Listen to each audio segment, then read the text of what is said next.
بینندگان عزیز سلام. اخبار تاجیکستان و جهان را من عبدالله اشرف براتون تقدیم میکنم. امروز جمعه 1 نوامبر است. در برنامه امروز این موضوع ها را داریم.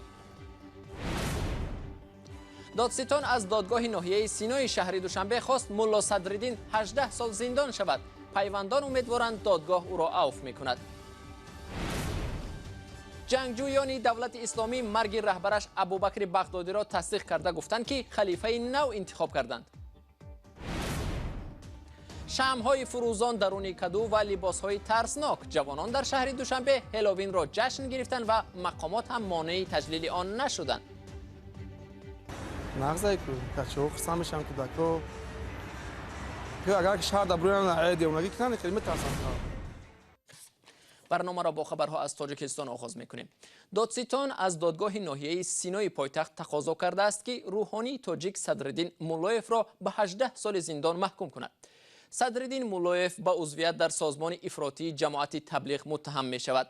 با گفته نزدیکانش او با وعده عفو از ترکیه برگشت و روز 21 سپتامبر بازداشت شد.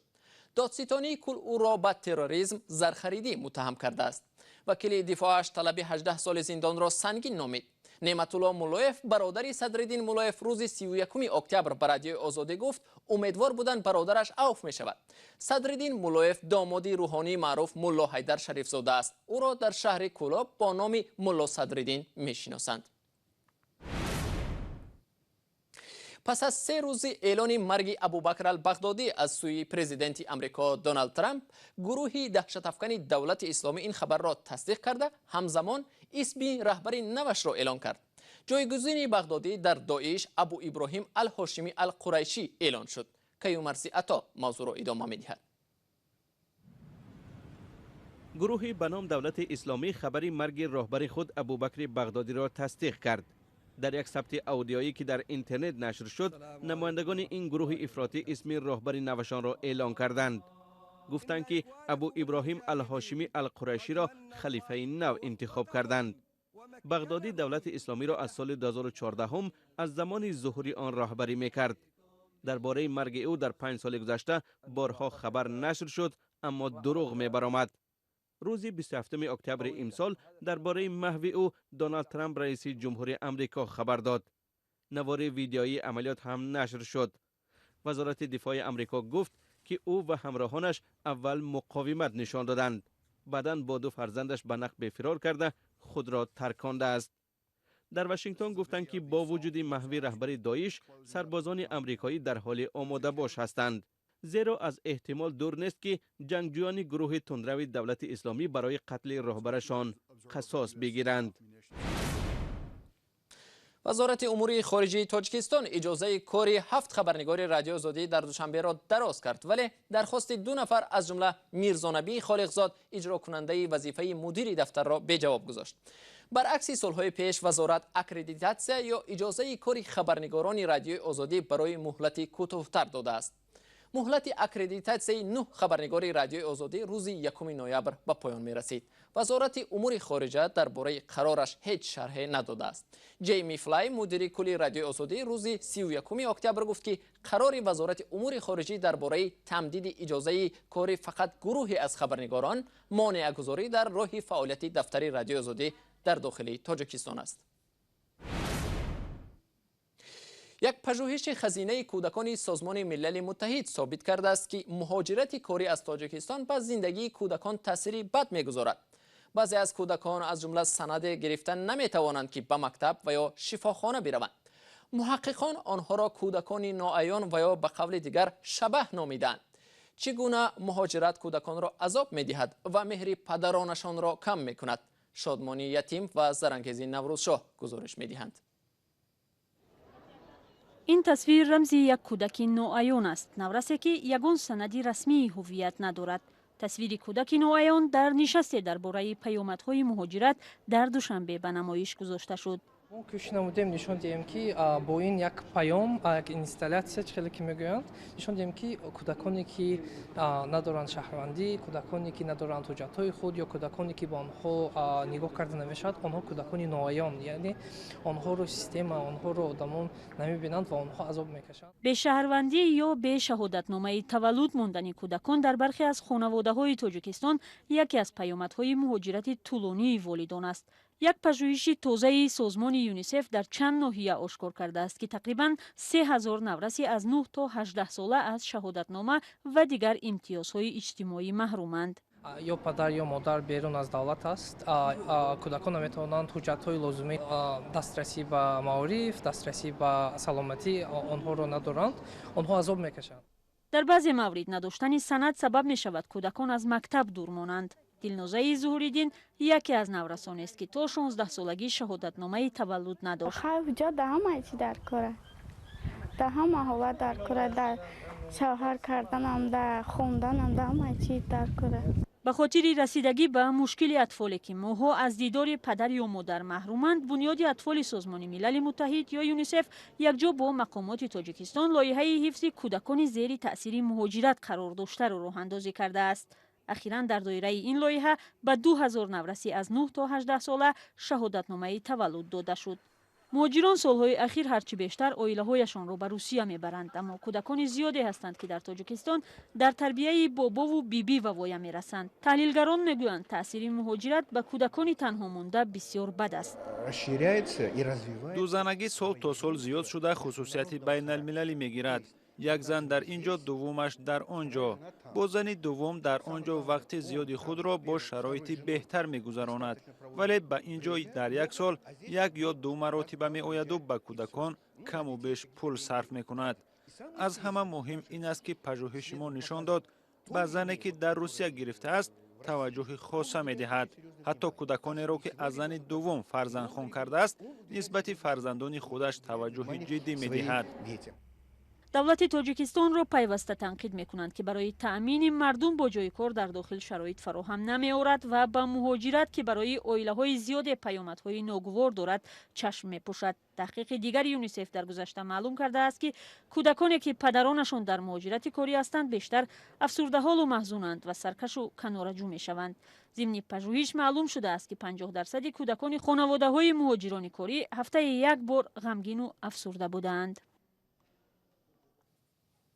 این خبر هم درباره فرزندان مهاجران است. بختیار عثمانوف نورس 11 ساله تاجیکی تابستان امسال در روسیه یک دوستش را از داخل چاه آب جوش نجات داد. با مدالی برای جسارت قدردانی شد. مراسم تقدیم جایزه روز 1 نوامبر در شورای فدراسیون پالاتای بالایی پارلمان روسیه برگزار گردید. رئیس شورای فدراسیون والنتینا ماتوینکو نیز در این مراسم حضور داشت. 27 می امسال بختیار عثمانوف از یک کوچه شهر خباروفسک همراه دوستش سلاوا میگذشت که ناگهان دوستش به چاه آب جوش افتاد.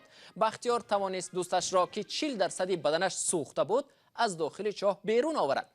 قدردانی شدن فرزند مهاجران تاجیک در حال است که به قول حامیان حقوق در مطبوعات روسیه کارگران خارجی و کارجویان غیر روس به خصوص مهاجران از آسیای مرکزی و تاجیکستان منفی معرفی می شوند. کارنمایی ها و نیکی های مهاجران زیاد به مطبوعات راه نمی یابد. بعد قبول قانون درباره 30% کردن سهم زنان در پارلمان قرقیزستان، حامیان حقوق و سازمان ها با برگزاری نشست ها سعی دارند که به بانوان راهی رسیدن به کرسی وکیلی را نشان دهند. نشست ها در گوشه های گوناگون قرقیزستان ادامه دارند و عین زمان هدف تغییر مناسبت جامعه به زنان است که وظیفه آنها را فقط خوراکپزی و روبوچینی خانه می شمارد. گزارش تلویزیونی نستایش ریمه را در این باره مومین احمدی تقدیم می کند. در انتخابات گذشته با اویگل همگی چند آواز نرسید که در انتخابات مجلس محلی پیروز شود، هرچند از میان 8 زن داوطلب رأی بیشتر به دست آورد.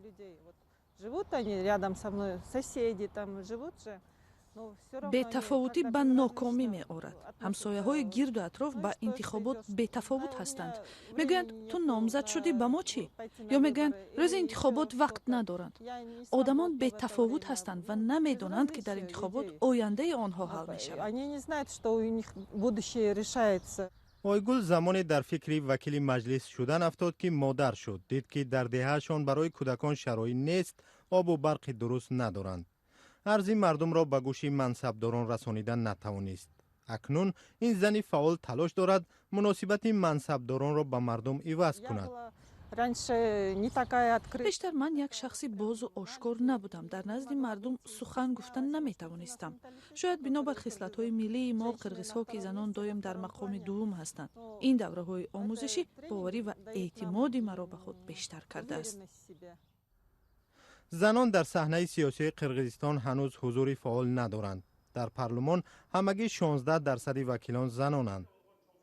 کارشناسان میگویند هنگام پیشبری نامزدها زنان را از روی خط بیرون میکنند و جامعه هنوز عادت ندارد به زنان آواز دهد. مانع اساسی در راه استفاده توانایی زنان فعال این تصورات شخص شده در مورد زنان است. برای از بین بردن تصورات شخص شده 1-2 سال کفایه نیست. میگویند که برای دیگر کردن تصورات شخص شده 1 نسل ضرور است. اما اگر ما کار را حال آغاز نکنیم گمان است که نسل این بعد تغییر یابد. اختصاص 30% کرسی های پارلمان برای زنان در قرغیزستان بهانه خوبی برای از خود درک دادن بانوان است. مناسبت جامعه ما با زنان بسیار سنتی است. بگذار زنان در جای خود پشت آتش دام باشند و مثل این.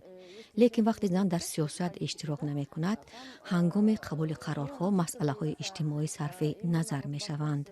مثلا مسئله نارسایی باغچه های کودکان.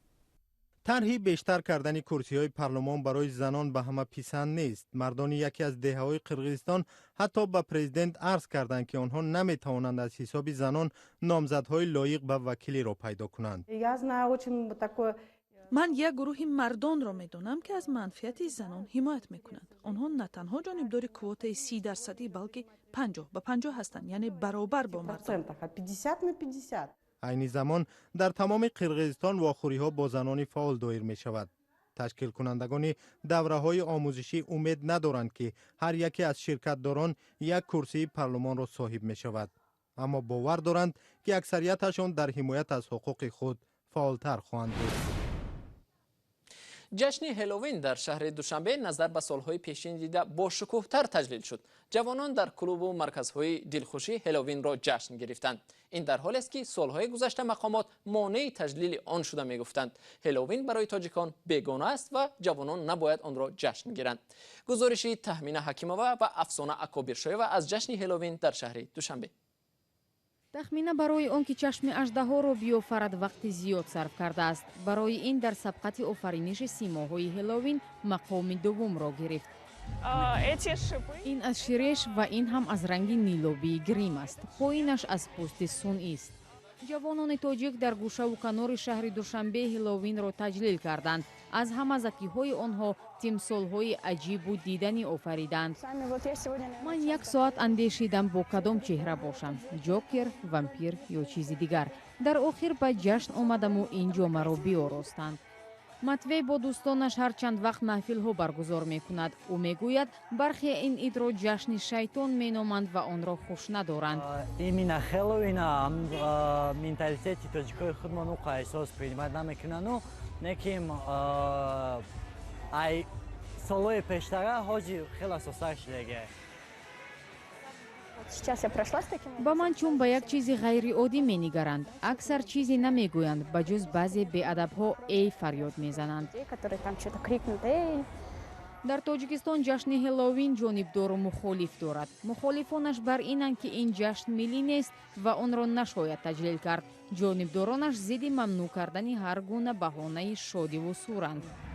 در تاجیکستان ما جشن گیرم من پروتیف نیستم. مقصد ملی نیست برگی. خواهی ایروی بدون نفهمی ایروی خود نشوندی اگر پشت سر کنی اگه چه معنی نداره. چرا معنی ندارد به شما؟ آخه چیه میگن چون آید آدم ترساندم که اگه کس ترس آوای اگه هیچ با فکری ما دمو طوری نیسته. بیننده ارجمند تشکر از شما که تا این لحظه با ما بودید. برنامه ما اینجا به پایان میرسد. روزهای استراحتی خوبی داشته باشید. تا ملاقات بعدی خدا نگهداری هر یکی شما باشد.